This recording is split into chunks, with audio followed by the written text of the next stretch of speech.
उस रात कुरुक्षेत्र के मैदान में हवा कुछ अलग थी। धूल उड़ रही थी।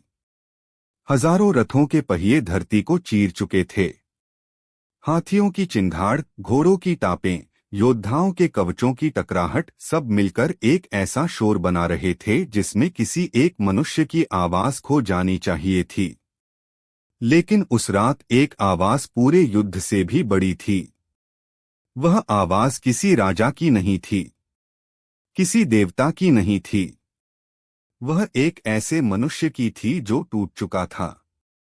अर्जुन, सोचो, तुम्हारे सामने तुम्हारा पूरा जीवन खड़ा हो। एक तरफ तुम्हारे सिद्धांत, दूसरी तरफ तुम्हारे अपने लोग। एक तरफ कर्तव्य, दूसरी तरफ प्रेम। एक तरफ सही, दूसरी तरफ भी सही। और तुम्हें उसी क्षण निर्णय लेना हो। क्या करोगे? अर्जुन के हाथ कांप रहे थे। महाभारत के भीष्म पर्व में वर्णन आता है कि उन्होंने अपना गांडीव नीचे रख दिया। शरीर शिथिल हो गया, मुख सूख गया, मन भ्रमित हो गया। वह युद्धभूमि में खड़े थे, लेकिन असली युद्ध बाहर नहीं, भीतर चल रहा था। और सच कहो तो शायद यही युद्ध आज तुम्हारे भीतर भी चल रहा है। क्योंकि तुम भी कई बार ऐसी जगह खड़े होते हो जहां कोई रास्ता पूरी तरह सही नहीं लगता। तुम सोचते हो, क्या अपने परिवार के लिए झूठ बोलना गलत है? क्या अपनी नौकरी छोड़कर अपने सपने के पीछे जाना सही है? क्या हमेशा दूसरों को खुश रखना धर्म है? क्या अपने लिए खड़ा होना अधर्म है? क्या धर्म का मतलब पूजा है? क्या धर्म का मतलब परंपरा है? क्या धर्म का मतलब नियम है? क्या धर्म का मतलब किसी विशेष पहचान से जुड़ जाना है? या धर्म कुछ और है? अर्जुन भी यही पूछ रहे थे। शब्द अलग थे, प्रश्न वही था। जब मनुष्य भ्रमित होता है तब वह अक्सर सही और गलत नहीं खोज रहा होता, वह धर्म खोज रहा होता है। लेकिन समस्या यह है कि आज धर्म शायद दुनिया का सबसे गलत समझा गया शब्द बन चुका है। किसी के लिए धर्म का अर्थ केवल पूजा पाठ है, किसी के लिए केवल रीति रिवाज, किसी के लिए एक सामाजिक पहचान, किसी के लिए राजनीति, और किसी के लिए धर्म एक बोझ है। लेकिन यदि धर्म केवल इतना ही होता तो श्री कृष्ण युद्धभूमि में अर्जुन को 18 अध्याय का उपदेश क्यों देते? यदि धर्म केवल कर्मकांड होता तो महाभारत का सबसे लंबा दार्शनिक भाग शांति पर्व क्यों होता? यदि धर्म केवल नियम होता तो स्वयं श्री कृष्ण बार बार परिस्थिति, विवेक और अंतःकरण की बात क्यों करते? उस रात अर्जुन की आंखों में आंसू थे। उन्होंने अपने सारथी की ओर देखा। वह सारथी कोई साधारण सारथी नहीं था, वह स्वयं श्री कृष्ण थे। अर्जुन ने कहा, मैं नहीं जानता कि मेरे लिए क्या उचित है। ध्यान देना, उन्होंने यह नहीं कहा कि मुझे युद्ध की तकनीक नहीं आती। उन्होंने यह नहीं कहा कि मैं कमजोर हूं। उन्होंने कहा, मैं नहीं जानता कि मेरे लिए क्या उचित है। यही धर्म का प्रश्न है। और यही प्रश्न हजारों वर्षों से मनुष्य को परेशान करता आया है। राजाओं को भी, ऋषियों को भी, गृहस्थों को भी, और आज तुम्हें भी। शायद तुमने भी कभी रात को छत देखते हुए सोचा हो, मैं जो कर रहा हूं क्या वही सही है? मैं जिस दिशा में जा रहा हूं क्या वही मेरा मार्ग है? क्या मैं अपना धर्म निभा रहा हूं या केवल लोगों की अपेक्षाओं का बोझ उठा रहा हूं? कुरुक्षेत्र का मैदान बहुत दूर नहीं है, वह आज भी मौजूद है। हर कार्यालय में, हर घर में, हर रिश्ते में, हर निर्णय में, और सबसे बढ़कर हर मनुष्य के भीतर। लेकिन आश्चर्य की बात यह है कि जिस प्रश्न ने अर्जुन को रोक दिया था, उसी प्रश्न का उत्तर श्री कृष्ण ने दिया। और फिर हजारों वर्षों बाद महाभारत के शांति पर्व में बाणों की शैया पर लेटे भीष्म ने उसी प्रश्न को और गहराई से समझाया। दो महापुरुष, दो अलग परिस्थितियां, लेकिन प्रश्न एक, धर्म क्या है? और शायद उससे भी बड़ा प्रश्न, क्या हमने धर्म को समझा है या केवल उसके बारे में सुना है? आज की यात्रा उसी प्रश्न से शुरू होती है, क्योंकि यदि धर्म को सही समझ लिया जाए तो जीवन के आधे भ्रम उसी क्षण समाप्त हो जाते हैं। लेकिन यदि धर्म को गलत समझ लिया जाए तो मनुष्य पूरी जिंदगी सही काम करते हुए भी भीतर से गलत महसूस कर सकता है। तो आखिर धर्म है क्या? नियम, कर्तव्य, सत्य, करुणा, त्याग, या इन सबसे भी गहरी कोई चीज? आओ उस उत्तर की खोज करें जिसने अर्जुन को निराशा से उठाकर इतिहास का सबसे महान योद्धा बना दिया और जिसने बाणों पर लेटे भीष्म को मृत्यु की प्रतीक्षा करते हुए भी अडिग रखा। प्रश्न वही है, उत्तर शायद तुम्हारा पूरा जीवन बदल सकता है। धर्म क्या है? अब जरा अपने जीवन की तरफ देखो। सुबह आंख खुलती है, मोबाइल हाथ में आता है, दुनिया की सैकड़ों आवाजें तुम्हारे दिमाग में प्रवेश कर जाती हैं। कोई कहता है सफलता सबसे बड़ा लक्ष्य है, कोई कहता है पैसा सबसे महत्वपूर्ण है, कोई कहता है अपने दिल की सुनो, कोई कहता है परिवार की सुनो, कोई कहता है समाज के लिए जियो, कोई कहता है केवल अपने लिए जियो। और इन सब आवाजों के बीच धीरे धीरे एक आवाज दब जाती है, तुम्हारे अपने अंतःकरण की आवाज। यही आधुनिक मनुष्य की सबसे बड़ी समस्या है। ज्ञान की कमी नहीं है, सूचना की कमी नहीं है, सलाह की कमी नहीं है, कमी है स्पष्टता की। कमी है उस एक आधार की जिस पर खड़े होकर मनुष्य कह सके, हाँ यही सही है। यही कारण है कि आज पहले से अधिक सुविधाएं होने के बावजूद पहले से अधिक भ्रम दिखाई देता है। कई लोग बाहर से सफल दिखते हैं लेकिन भीतर से टूटे हुए होते हैं। कई लोग सबकी नजरों में अच्छे होते हैं लेकिन स्वयं की नजरों में छोटे पड़ जाते हैं। कई लोग पूरी जिंदगी दूसरों को खुश करते हैं और अंत में महसूस करते हैं कि उन्होंने स्वयं को ही खो दिया।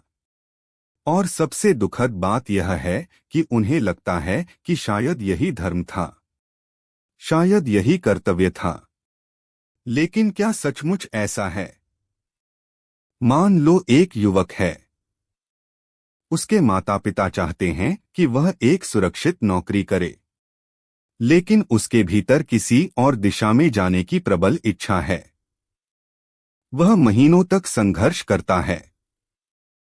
यदि वह परिवार की बात मानता है तो भीतर से खाली महसूस करता है। यदि अपने मन की सुनता है तो अपराध बोध होता है। वह पूछता है, मेरा धर्म क्या है? अब एक दूसरी स्थिति देखो। एक व्यक्ति अपने कार्यालय में काम करता है। उसका अधिकारी उससे ऐसा काम करने को कहता है जो तकनीकी रूप से कानूनी तो है लेकिन नैतिक रूप से गलत लगता है। यदि वह मना करता है तो नौकरी का खतरा है। यदि मान जाता है तो आत्मसम्मान घायल होता है। वह पूछता है, मेरा धर्म क्या है? एक तीसरी स्थिति। एक स्त्री वर्षों से परिवार के लिए सब कुछ करती रही है। अपनी इच्छाएं, अपने सपने, अपना समय सब दूसरों के लिए समर्पित कर दिया। लेकिन एक दिन उसे महसूस होता है कि भीतर कहीं गहरी थकान जमा हो चुकी है। वह सोचती है, क्या स्वयं का ध्यान रखना स्वार्थ है या यही मेरा धर्म है? देखो, परिस्थितियां बदल जाती हैं, युग बदल जाते हैं, कपड़े बदल जाते हैं, तकनीक बदल जाती है, लेकिन मनुष्य का मूल प्रश्न नहीं बदलता। महाभारत के समय अर्जुन पूछ रहा था, आज तुम पूछ रहे हो, और शायद आने वाले हजारों वर्षों बाद भी कोई मनुष्य यही पूछेगा। क्यों? क्योंकि धर्म केवल धार्मिक विषय नहीं है। धर्म जीवन का विषय है। धर्म का संबंध केवल मंदिर से नहीं है। धर्म का संबंध निर्णय से है। धर्म का संबंध केवल पूजा से नहीं है। धर्म का संबंध उस दिशा से है जिसमें तुम अपना जीवन चला रहे हो। लेकिन यही सबसे बड़ा भ्रम पैदा होता है। जब लोग धर्म शब्द सुनते हैं तो अक्सर उसके स्थान पर मजहब, संप्रदाय, रिवाज या कर्मकांड रख देते हैं। फिर पूरा अर्थ बदल जाता है। महाभारत के शांति पर्व में बार बार एक बात दिखाई देती है। धर्म अत्यंत सूक्ष्म है। धर्म हमेशा सतह पर दिखाई नहीं देता। कभी कभी दो अच्छे विकल्पों में चुनाव करना धर्म होता है। कभी कभी दो बुरे विकल्पों में कम बुरे को चुनना धर्म होता है। कभी कभी मौन धर्म होता है। कभी कभी बोलना धर्म होता है। कभी कभी युद्ध धर्म होता है। कभी कभी क्षमा धर्म होती है। और यही कारण है कि धर्म को केवल नियमों की सूची बनाकर नहीं समझा जा सकता। यदि धर्म केवल नियम होता तो अर्जुन को युद्धभूमि में भ्रम नहीं होता।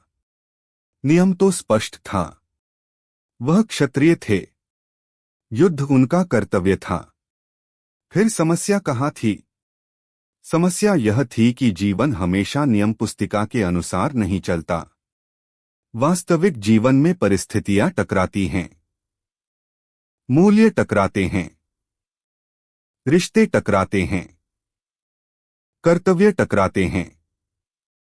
और तब मनुष्य को केवल नियम नहीं, विवेक चाहिए। यही कारण है कि भारतीय परंपरा में धर्म को समझाने के लिए केवल आदेश नहीं दिए गए। कथाएं दी गईं, संवाद दिए गए, प्रश्न दिए गए। क्योंकि धर्म को रटना नहीं होता, धर्म को समझना होता है। अब एक और बात समझो। तुम्हारे जीवन का बहुत बड़ा तनाव इस कारण नहीं है कि तुम्हारे पास समस्याएं हैं, बल्कि इस कारण है कि तुम्हें यह निश्चित नहीं है कि उन समस्याओं के बीच सही मार्ग कौन सा है। जब मनुष्य को अपना मार्ग दिखाई देने लगता है तब कठिनाई भी सहन हो जाती है। लेकिन जब मार्ग दिखाई नहीं देता तब छोटी कठिनाई भी असहनीय लगती है। कठ उपनिषद में नचिकेता की कथा इसी सत्य को उजागर करती है। मनुष्य के सामने दो मार्ग आते हैं, श्रेय और प्रेय।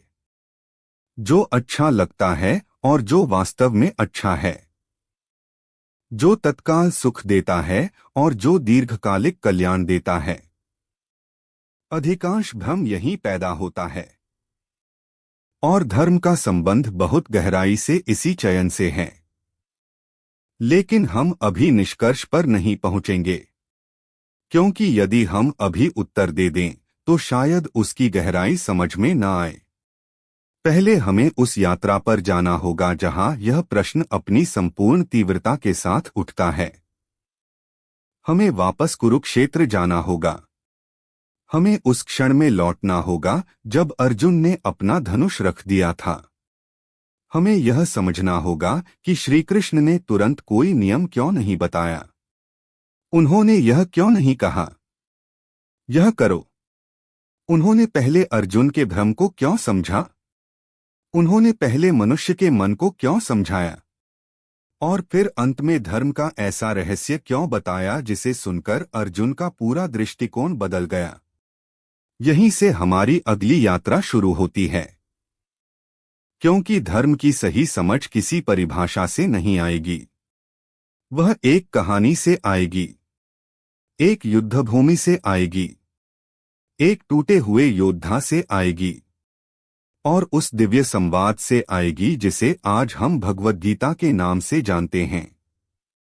आज इस एक वीडियो में हम एक ऐसे जवाब की तरफ जाएंगे जो हमारे पूर्वजों ने हजारों साल पहले दिया था। एक ऐसा जवाब जो केवल अर्जुन के लिए नहीं था, वह तुम्हारे लिए भी था, वह मेरे लिए भी था, और शायद हर उस मनुष्य के लिए था जो कभी जीवन के किसी मोड़ पर खड़ा होकर यह पूछता है, मेरा धर्म क्या है?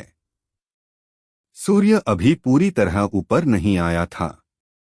कुरुक्षेत्र की धरती पर हल्की सुनहरी रोशनी फैल रही थी। दूर दूर तक फैली सेनाएं किसी समुद्र की तरह दिखाई दे रही थीं। लाखों योद्धा, हजारों रथ, असंख्य ध्वजाएं हवा में लहरा रही थीं। लेकिन उस विशाल दृश्य के बीच एक रथ सबसे अलग था।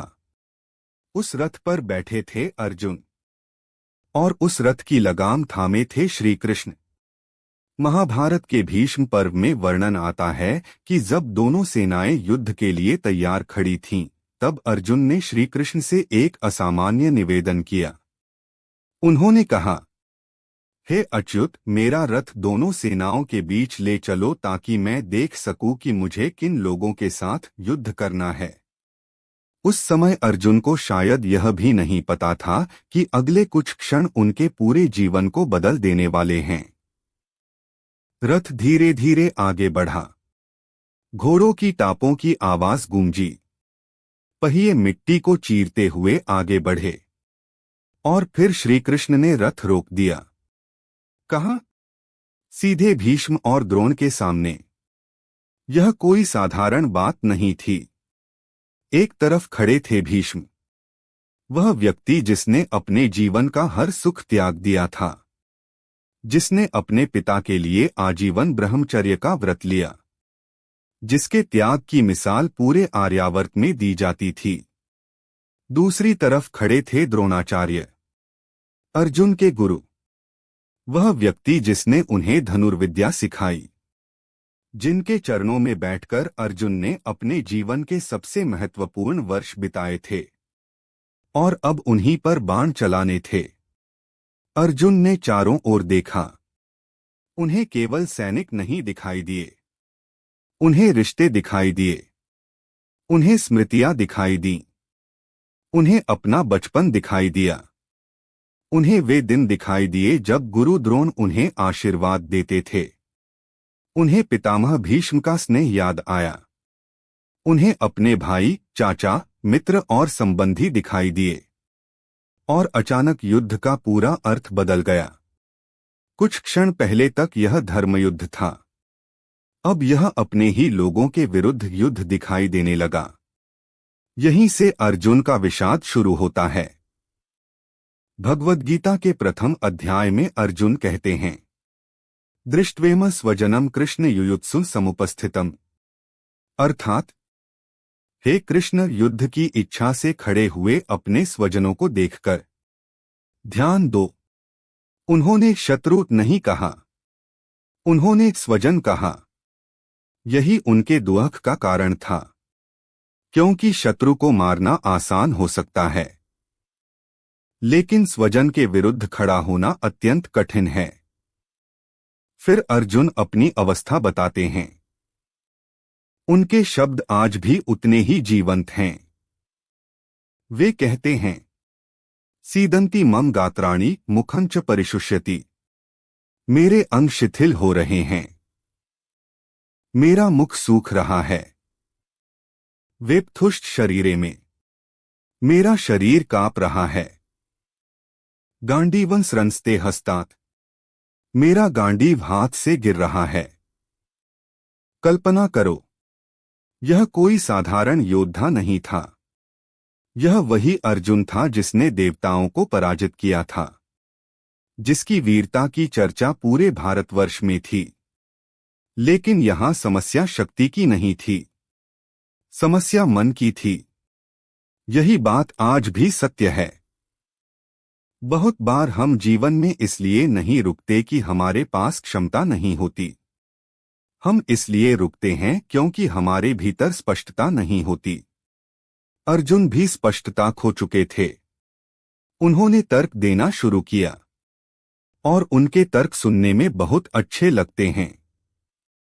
उन्होंने कहा, यदि हम युद्ध करेंगे तो कुल का नाश होगा।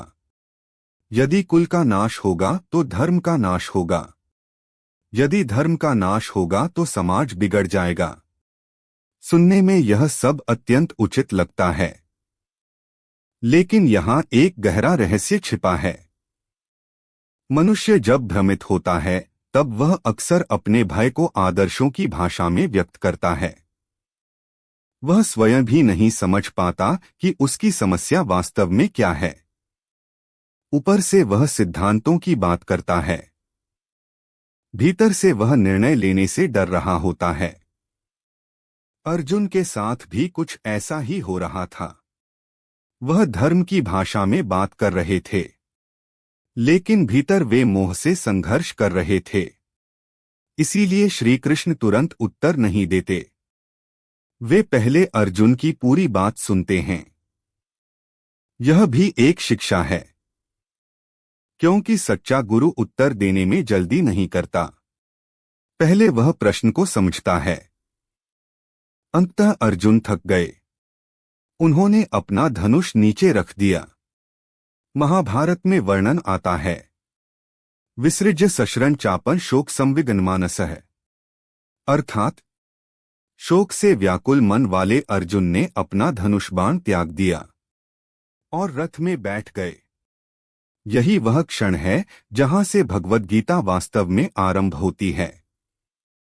ध्यान देना, गीता तब शुरू नहीं होती जब अर्जुन प्रश्न पूछते हैं। गीता तब शुरू होती है जब अर्जुन स्वीकार करते हैं कि वे नहीं जानते। यही आध्यात्मिक यात्रा का पहला द्वार है। जब तक मनुष्य सोचता है कि वह सब जानता है, तब तक ज्ञान प्रवेश नहीं करता। ज्ञान वहीं प्रवेश करता है जहां विनम्रता होती है। अर्जुन ने अंततः कहा, कार्पण्य दोषोपहत स्वभावः, और फिर वह वाक्य जो पूरे संवाद की दिशा बदल देता है। शिष्यस्तेह शाधि मा त्वा प्रपन्नम। भगवद्गीता अध्याय 2 श्लोक 7। अर्थ, मैं आपका शिष्य हूं, मुझे उपदेश दीजिए। मैं आपकी शरण में हूं। युद्धभूमि नहीं बदली, शत्रु नहीं बदले, परिस्थिति नहीं बदली, लेकिन एक चीज बदल गई, अर्जुन का दृष्टिकोण। अब वे बहस नहीं कर रहे थे, अब वे सीखने के लिए तैयार थे। और तभी श्री कृष्ण बोलना शुरू करते हैं। पहले वे आत्मा का ज्ञान देते हैं, फिर कर्म का, फिर योग का, फिर भक्ति का। लेकिन इन सब के बीच एक धागा लगातार चलता रहता है, धर्म का धागा, जीवन के सही मार्ग का धागा। और इस धागे को समझे बिना गीता को समझना संभव नहीं। लेकिन श्री कृष्ण तुरंत अंतिम उत्तर नहीं देते। वे अर्जुन को धीरे धीरे तैयार करते हैं, क्योंकि धर्म केवल सूचना नहीं है, धर्म दृष्टि है, और दृष्टि बदलने में समय लगता है। अगले अध्यायों में श्री कृष्ण अर्जुन को एक ऐसे सत्य की ओर ले जाएंगे जहां धर्म केवल बाहरी नियम नहीं रहेगा, वह मनुष्य के अस्तित्व का आधार बन जाएगा। लेकिन उससे पहले हमें एक और बात समझनी होगी। यदि धर्म केवल सही काम करना है तो फिर सही क्या है? यदि दो कर्तव्य आपस में टकरा जाएं, तो कौन सा कर्तव्य बड़ा है? यदि करुणा और न्याय आमने सामने खड़े हों तो किसे चुनना चाहिए? यदि परिवार और सत्य में संघर्ष हो जाए तो किसका साथ देना चाहिए? इन्हीं प्रश्नों का उत्तर खोजते खोजते हम गीता के उस शिखर तक पहुंचेंगे जहां श्री कृष्ण एक ऐसा वाक्य कहते हैं जिसे लाखों लोगों ने सुना है, लेकिन बहुत कम लोगों ने उसकी गहराई समझी है। सर्वधर्मान् परित्यज्य मामेकं शरणं व्रज। लेकिन उस अंतिम शिखर तक पहुंचने से पहले हमें उस पर्वत की पूरी यात्रा समझनी होगी, क्योंकि बिना यात्रा के शिखर का अर्थ खो जाता है। और यहीं से धर्म का पहला रहस्य खुलना शुरू होता है। अब जरा उस दृश्य से बाहर निकलो। कुरुक्षेत्र की धूल को पीछे छोड़ो। अर्जुन के रथ को कुछ देर के लिए वहीं रहने दो और अपने जीवन की ओर लौटो, क्योंकि यदि गीता केवल अर्जुन की कहानी होती तो वह हजारों वर्षों तक जीवित नहीं रहती। वह इसलिए जीवित है क्योंकि अर्जुन का संकट हमारा संकट है, उसका भ्रम हमारा भ्रम है, उसका प्रश्न हमारा प्रश्न है और उसकी खोज हमारी खोज है। अर्जुन की कथा से निकलने वाली पहली शिक्षा बहुत गहरी है, इतनी गहरी कि अधिकांश लोग उसे देख ही नहीं पाते। धर्म सबसे पहले बाहरी नियम नहीं है, धर्म सबसे पहले सही दृष्टि है। इसीलिए श्री कृष्ण ने युद्ध की रणनीति से शुरुआत नहीं की, उन्होंने अर्जुन की दृष्टि को ठीक करने से शुरुआत की। यह बात समझना अत्यंत आवश्यक है, क्योंकि हम में से अधिकांश लोग जीवन की समस्याओं का समाधान गलत स्थान पर खोजते हैं। हम सोचते हैं, यदि परिस्थिति बदल जाए तो मैं शांत हो जाऊंगा, यदि नौकरी बदल जाए तो मैं प्रसन्न हो जाऊंगा, यदि लोग बदल जाए तो मेरा जीवन ठीक हो जाएगा, यदि पैसा बढ़ जाए तो चिंता समाप्त हो जाएगी। लेकिन गीता एक अलग बात कहती है। समस्या केवल परिस्थिति में नहीं होती, समस्या उस दृष्टि में भी होती है जिससे हम परिस्थिति को देख रहे होते हैं। शास्त्र भगवद गीता के दूसरे अध्याय में श्री कृष्ण अर्जुन से कहते हैं, अशोचानन वशोचस्त्वं प्रज्ञावादाश्च भाष्ये। भगवद गीता अध्याय 2 श्लोक 11। अर्थ, तुम उन बातों पर शोक कर रहे हो जिन पर शोक नहीं करना चाहिए और फिर भी बुद्धिमानों जैसी बातें कर रहे हो। यह कठोर वाक्य नहीं है, यह एक जागरण है। श्री कृष्ण अर्जुन को बता रहे हैं कि उनका दुख वास्तविक है, लेकिन उसकी जड़ उस स्थान पर नहीं है जहां वे समझ रहे हैं। परंपरागत व्याख्या। आदि शंकराचार्य अपनी गीता भाष्य में बताते हैं कि अर्जुन का मूल संकट अज्ञान से उत्पन्न मोह था। यहाँ अज्ञान का अर्थ अशिक्षा नहीं है, अज्ञान का अर्थ है वस्तुओं को उनके वास्तविक स्वरूप में न देख पाना। जब मनुष्य अस्थायी को स्थायी समझने लगता है और साधन को लक्ष्य समझने लगता है, तब मोह उत्पन्न होता है। आधुनिक प्रयोग। आज यही बात हमारे जीवन में भी घटती है। मान लो किसी व्यक्ति की पहचान पूरी तरह उसकी नौकरी से जुड़ गई है। वर्षों तक उसने स्वयं को उसी पद, उसी वेतन, उसी प्रतिष्ठा के माध्यम से देखा। फिर एक दिन नौकरी चली जाती है। अब केवल आय का संकट नहीं आता, पहचान का संकट आता है। वह सोचता है, मैं कौन हूं, मेरी कीमत क्या है, मेरा अस्तित्व किस बात पर आधारित है।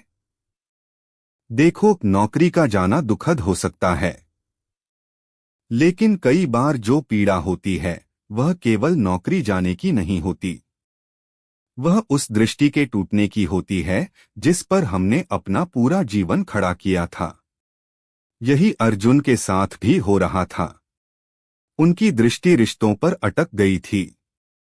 वे केवल स्वजन देख रहे थे, वे धर्मयुद्ध का व्यापक संदर्भ नहीं देख पा रहे थे और इसलिए उनका मन टूट गया।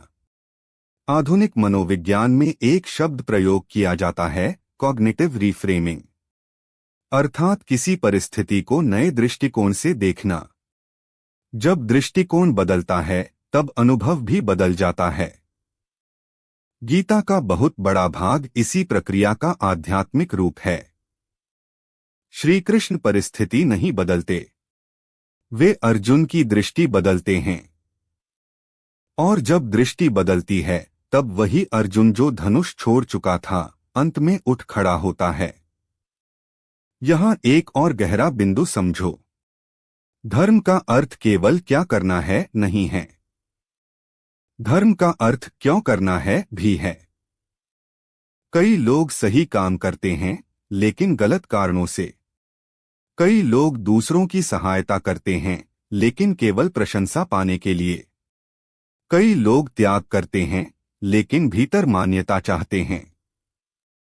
कई लोग धार्मिक कर्म करते हैं लेकिन उनका उद्देश्य आध्यात्मिक नहीं, सामाजिक छवि होता है।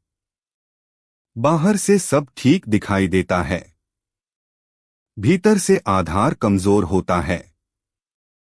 गीता बार बार इस भीतरी आधार की बात करती है। यही कारण है कि श्री कृष्ण कर्म से पहले बुद्धि की चर्चा करते हैं। दृष्टि से पहले क्रिया नहीं, पहले समझ, फिर निर्णय, फिर कर्म। अब एक छोटी सी कहानी याद करो। महाभारत में विदुर का चरित्र। विदुर के पास न राजसत्ता थी, न सेना थी, न सिंहासन था, लेकिन उनके पास विवेक था। विदुर नीति में बार बार यह विचार दिखाई देता है कि जो मनुष्य सही और गलत के बीच अंतर करने की क्षमता खो देता है, उसका पतन निश्चित हो जाता है।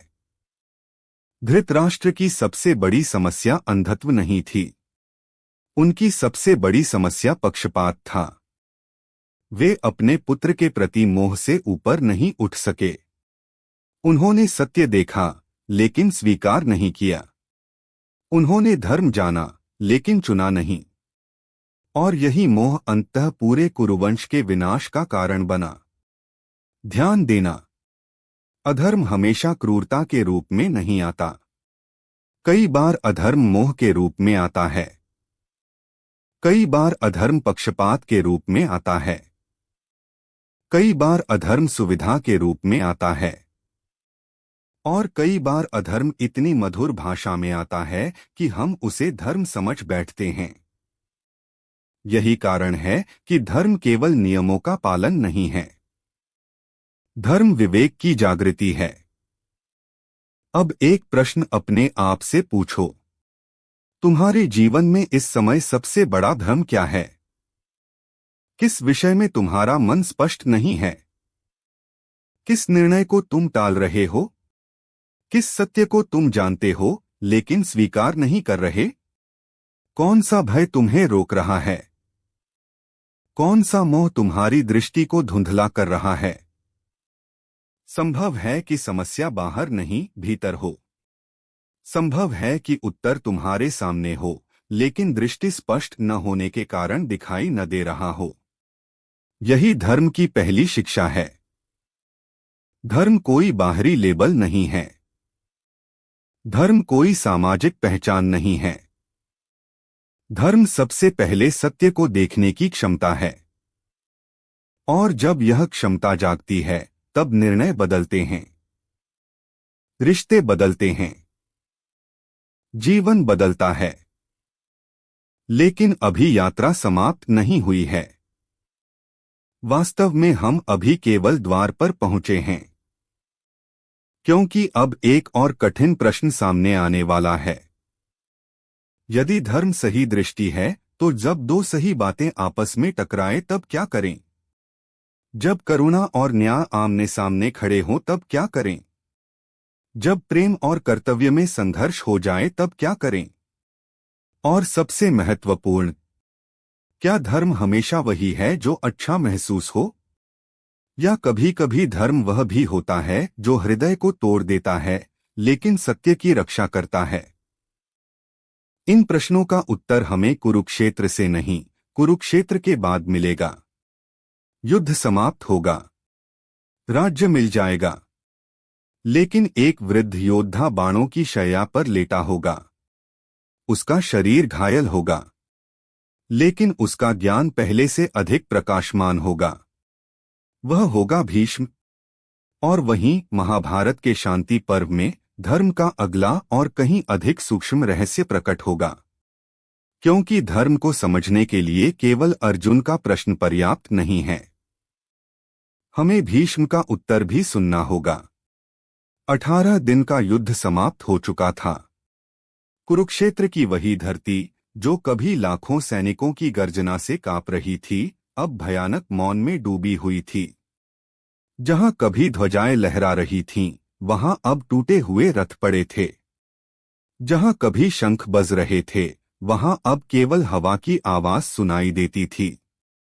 धूल अब भी थी, लेकिन उसमें विजय का उत्साह नहीं था। उसमें विनाश की गंध थी। पांडव जीत चुके थे। जिस राज्य के लिए इतना बड़ा संघर्ष हुआ था, वह अब उनके सामने था। लेकिन आश्चर्य की बात यह है कि सबसे अधिक दुखी व्यक्ति इस समय दुर्योधन नहीं था। सबसे अधिक व्याकुल व्यक्ति था युधिष्ठिर। सोचो, जिस व्यक्ति ने अपना सब कुछ खोया, वनवास सहा, अपमान सहा, अन्याय सहा और अंततः विजय प्राप्त की, उसे तो प्रसन्न होना चाहिए था।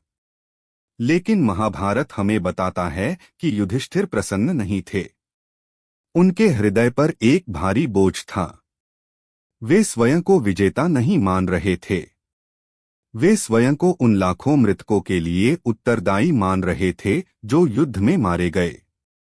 उन्हें लग रहा था, क्या यह सब मेरी वजह से हुआ? क्या राज्य इतना मूल्यवान था? क्या यह युद्ध टाला जा सकता था? क्या मैंने धर्म का पालन किया या अधर्म का? ध्यान देना, यह वही प्रश्न है जो अर्जुन ने युद्ध से पहले पूछा था। अब वही प्रश्न युधिष्ठिर युद्ध के बाद पूछ रहे थे। यही महाभारत की महानता है। यह हमें आसान उत्तर नहीं देता। यह हमें दिखाता है कि धर्म केवल युद्ध शुरू करने का प्रश्न नहीं है।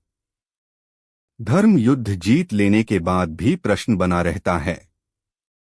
इसीलिए श्री कृष्ण युधिष्ठिर को एक विशेष स्थान पर ले जाते हैं। कुरुक्षेत्र के मैदान में एक ऐसे योद्धा के पास जो अभी जीवित है, लेकिन मृत्यु की प्रतीक्षा कर रहा है। वह है भीष्म। कल्पना करो उस दृश्य की। सूर्य पश्चिम की ओर झुक रहा है। चारों ओर ऋषि मुनि एकत्र हैं। व्यास उपस्थित हैं। नारद उपस्थित हैं। कृष्ण स्वयं उपस्थित हैं।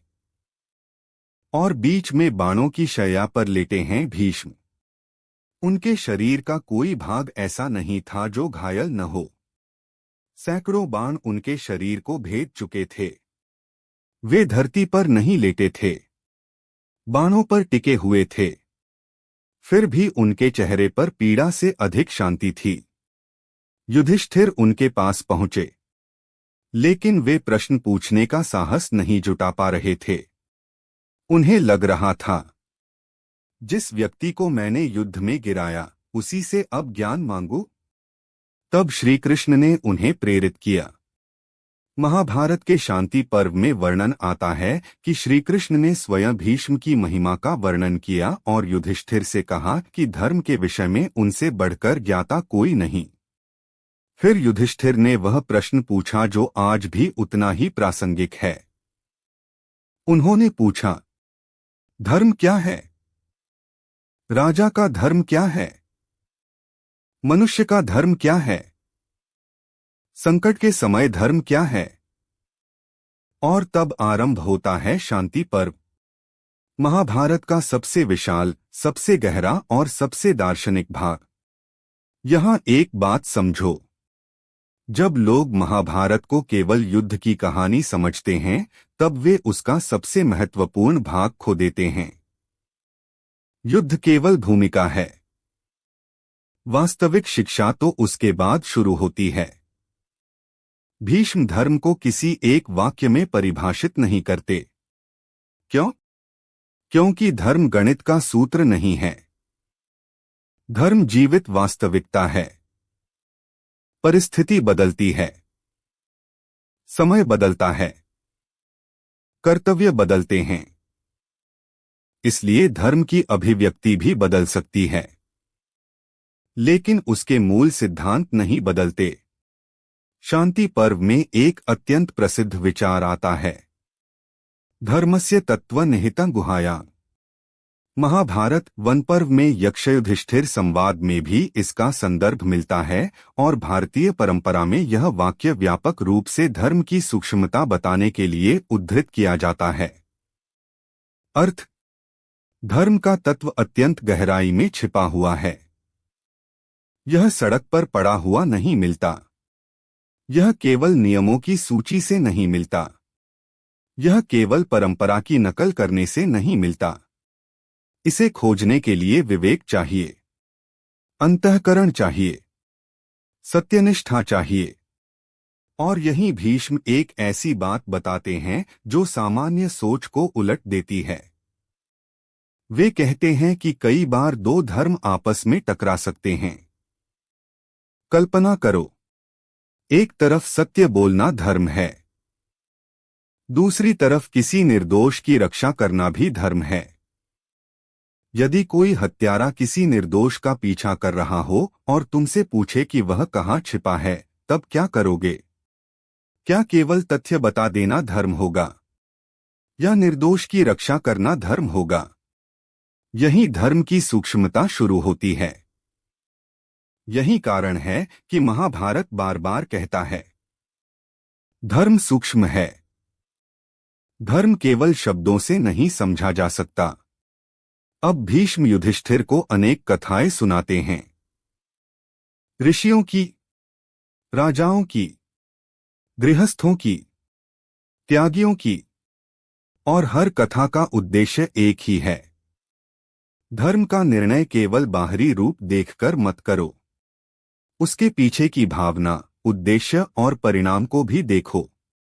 एक प्रसंग में वे बताते हैं कि अहिंसा महान धर्म है, लेकिन वही शास्त्र यह भी स्वीकार करते हैं कि कभी कभी निर्दोषों की रक्षा के लिए शक्ति का प्रयोग आवश्यक हो सकता है।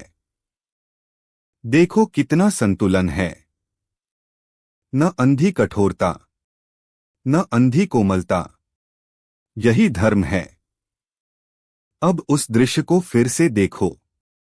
बाणों पर लेटा हुआ एक वृद्ध योद्धा, उसके सामने बैठा हुआ एक राजा, पास खड़े श्री कृष्ण। और चर्चा किस विषय पर हो रही है? धर्म पर। क्यों? क्योंकि राज्य चलाने से पहले धर्म समझना आवश्यक है। शक्ति से पहले धर्म, अधिकार से पहले धर्म, निर्णय से पहले धर्म। यही भारतीय चिंतन की विशेषता है। भीष्म आगे समझाते हैं कि धर्म का अंतिम उद्देश्य केवल व्यवस्था बनाए रखना नहीं है। धर्म का उद्देश्य लोक कल्याण है, जीवन को संतुलन देना है, व्यक्ति और समाज दोनों की रक्षा करना है। यही कारण है कि धर्म को धारण करने वाली शक्ति कहा गया। संस्कृत धातु ध्री से धर्म शब्द बना है। धारण करना, संभालना, संतुलित रखना। जो जीवन को संभाले वह धर्म है। जो जीवन को तोड़े वह अधर्म की दिशा है। यहीं से धर्म की हमारी समझ और गहरी होने लगती है। अब तक हमने देखा अर्जुन का धर्म संकट, फिर श्री कृष्ण द्वारा दृष्टि का परिवर्तन, और अब भीष्म द्वारा धर्म की सूक्ष्मता का उद्घाटन। लेकिन अभी एक और महत्वपूर्ण चरण बाकी है, क्योंकि केवल यह जान लेना पर्याप्त नहीं कि धर्म सूक्ष्म है। हमें यह भी जानना होगा कि व्यवहार में धर्म को पहचाना कैसे जाए। जब कोई निर्णय सामने हो तब क्या कसौटी अपनाई जाए? जब मन भ्रमित हो तब क्या देखा जाए? जब समाज कुछ और कह रहा हो और अंतःकरण कुछ और, तब किसकी सुनी जाए? और सबसे महत्वपूर्ण, क्या धर्म हमेशा नियमों का पालन है, या कभी कभी धर्म नियमों से भी ऊपर उठकर सत्य के प्रति समर्पण बन जाता है? इन्हीं प्रश्नों का उत्तर हमें श्री कृष्ण के उस अंतिम उपदेश तक ले जाएगा जिसे लोग अक्सर सुनते हैं, लेकिन बहुत कम लोग उसके वास्तविक अर्थ तक पहुंचते हैं। सर्वधर्मान् परित्यज्य मामेकं शरणं व्रज। लेकिन इस श्लोक तक पहुंचने से पहले हमें धर्म की दूसरी और तीसरी शिक्षा समझनी होगी। क्योंकि बिना नींद के शिखर समझ में नहीं आता। और अब समय आ गया है कि हम उन गहरी शिक्षाओं को देखें जो महाभारत और गीता मिलकर हमें देती हैं। अब तक की यात्रा में हमने 3 दृश्य देखे। पहला दृश्य, कुरुक्षेत्र के बीच खड़ा अर्जुन जिसके हाथ से गांडीव छूट गया था। दूसरा दृश्य, श्री कृष्ण जो उसे केवल युद्ध नहीं दृष्टि सिखा रहे थे। तीसरा दृश्य, बाणों की शैया पर लेटे भीष्म जो युधिष्ठिर को बता रहे थे कि धर्म अत्यंत सूक्ष्म है। अब इन सबके बीच से धर्म की दूसरी और तीसरी शिक्षा निकालते हैं और यहीं से विषय और भी गहरा हो जाता है, क्योंकि अब हम परिभाषाओं से आगे बढ़कर जीवन की वास्तविक कसौटियों पर आने वाले हैं।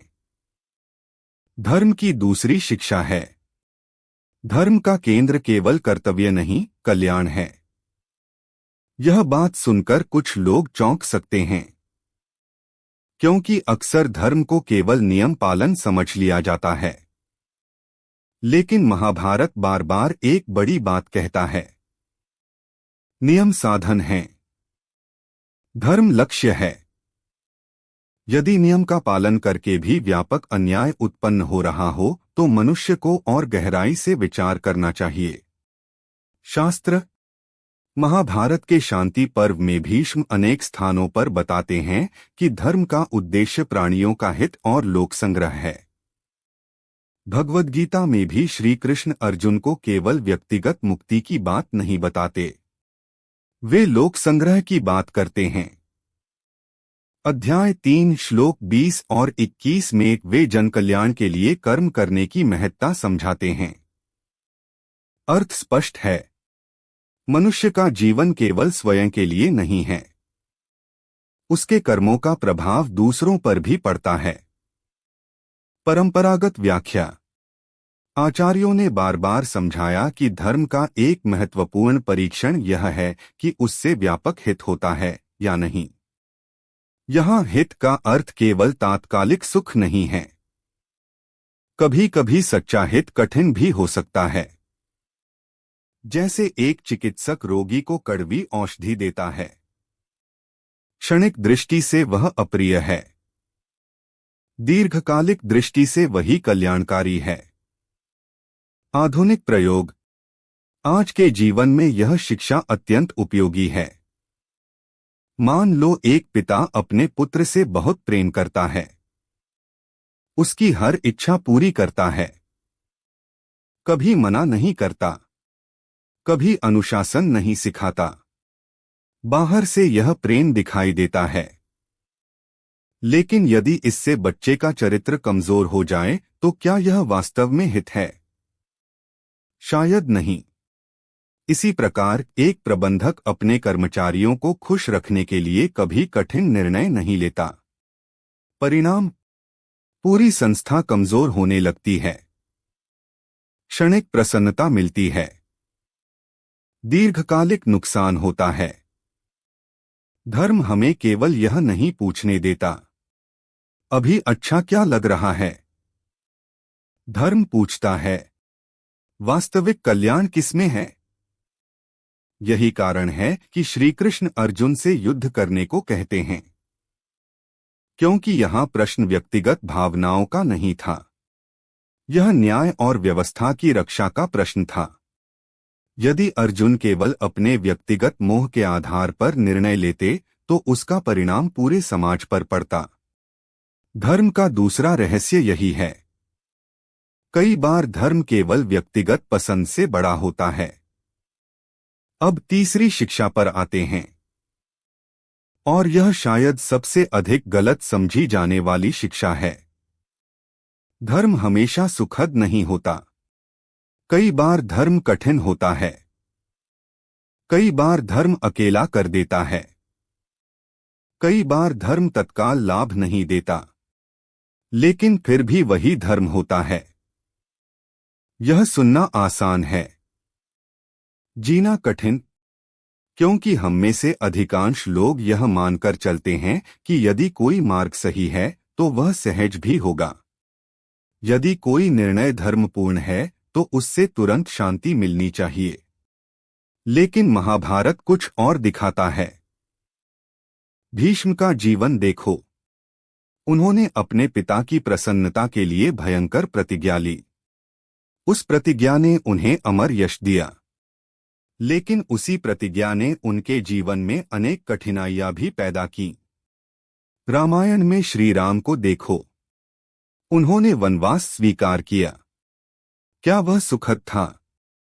नहीं। क्या वह आसान था? नहीं। फिर भी भारतीय परंपरा उन्हें मर्यादा पुरुषोत्तम कहती है। क्यों? क्योंकि धर्म का मूल्य उसकी सुविधा से नहीं मापा जाता, उसकी सत्यनिष्ठा से मापा जाता है। शास्त्र भगवद गीता अध्याय 2 श्लोक 38 में श्री कृष्ण कहते हैं, सुख दुखे समे कृत्वा लाभालाभौ जया जया। अर्थ, सुख दुख लाभ हानि जय पराजय को समान मानकर अपना कर्तव्य करो। ध्यान दो, श्री कृष्ण यह नहीं कहते कि धर्म चुनोगे तो दुख नहीं मिलेगा। वे कहते हैं, धर्म चुनते समय सुख और दुख को अंतिम कसौटी मत बनाओ, क्योंकि दोनों बदलते रहते हैं। परंपरागत व्याख्या भारतीय दर्शन में इसे निष्ठा कहा गया है। जब मनुष्य परिणामों की अनिश्चितता के बावजूद सत्य के साथ खड़ा रहता है। आधुनिक प्रयोग, मान लो तुम्हें अपने कार्यस्थल पर एक अनैतिक काम करने के लिए कहा जाता है। यदि तुम मना करते हो तो पदोन्नति रुक सकती है। कुछ लोग तुम्हें मूर्ख कह सकते हैं। तुम्हें नुकसान भी उठाना पड़ सकता है। लेकिन वर्षों बाद जब तुम स्वयं को दर्पण में देखोगे, तब तुम्हारे पास आत्मसम्मान होगा। धर्म अक्सर इसी स्थान पर खड़ा होता है, तुरंत लाभ और दीर्घकालिक सत्य के बीच। अब यहाँ एक अत्यंत महत्वपूर्ण बात समझो। बहुत से लोग धर्म और लोगों को खुश रखने की प्रवृत्ति को एक समझ लेते हैं, लेकिन दोनों अलग हैं। लोगों को खुश रखना हमेशा धर्म नहीं है। कभी कभी ना कहना धर्म होता है। कभी कभी सीमा निर्धारित करना धर्म होता है। कभी कभी किसी प्रिय व्यक्ति का विरोध करना धर्म होता है। और कभी कभी स्वयं की रक्षा करना भी धर्म होता है। महाभारत इसका सबसे बड़ा उदाहरण है। यदि धर्म का अर्थ केवल सबको प्रसन्न रखना होता तो युद्ध कभी नहीं होता, लेकिन तब अन्याय स्थायी हो जाता। यही कारण है कि धर्म करुणा और शक्ति दोनों का संतुलन है। केवल कठोरता धर्म नहीं, केवल कोमलता भी धर्म नहीं, संतुलन धर्म है। अब एक ऐसी बात जो सामान्यतः लोग नहीं जानते, यही इस चर्चा की सबसे महत्वपूर्ण अंतर्दृष्टियों में से एक है। अधिकांश लोग सोचते हैं कि धर्म का अर्थ है हमेशा सही उत्तर जानना, लेकिन गीता और महाभारत कुछ और सिखाते हैं। धर्म का अर्थ है ईमानदारी से सत्य की खोज करते रहना, क्योंकि कई बार जीवन में परिस्थितियां इतनी जटिल होती हैं कि तुरंत स्पष्ट उत्तर नहीं मिलता। तब धर्म यह नहीं है कि तुम तुरंत पूर्णता प्राप्त कर लो। धर्म यह है कि तुम सुविधा के बजाय सत्य की दिशा में बढ़ते रहो। यही कारण है कि अर्जुन प्रश्न पूछते हैं, युधिष्ठिर प्रश्न पूछते हैं, नचिकेता प्रश्न पूछते हैं। भारतीय परंपरा प्रश्नों से डरती नहीं, वह प्रश्नों को धर्म की यात्रा का हिस्सा मानती है। और अब हम उस बिंदु के निकट पहुंच रहे हैं जहां श्री कृष्ण धर्म की सबसे गहरी परत खोलते हैं। एक ऐसी परत जो नियमों से परे है, कर्तव्यों से परे है, यहां तक कि धर्म के सामान्य अर्थों से भी परे हैं। यही वह श्लोक आता है जिसे लाखों लोग सुनते हैं, सर्वधर्मान परित्यज्य मामेकं शरणं व्रज। लेकिन इसका अर्थ क्या है? क्या श्री कृष्ण सभी धर्मों को छोड़ने को कह रहे हैं? क्या वे कर्तव्य छोड़ने को कह रहे हैं? क्या वे नियमों को त्यागने को कह रहे हैं? या वे धर्म के उस अंतिम रहस्य की ओर संकेत कर रहे हैं जिसे समझे बिना बाकी सब अधूरा रह जाता है? इस प्रश्न का उत्तर हमारी पूरी यात्रा को एक सूत्र में बांध देगा और वहीं से तुम्हारे लिए एक ऐसा व्यावहारिक मार्ग निकलेगा जिसे तुम आज से अपने जीवन में लागू कर सकते हो। अब तक हमने धर्म को समझने की कोशिश की।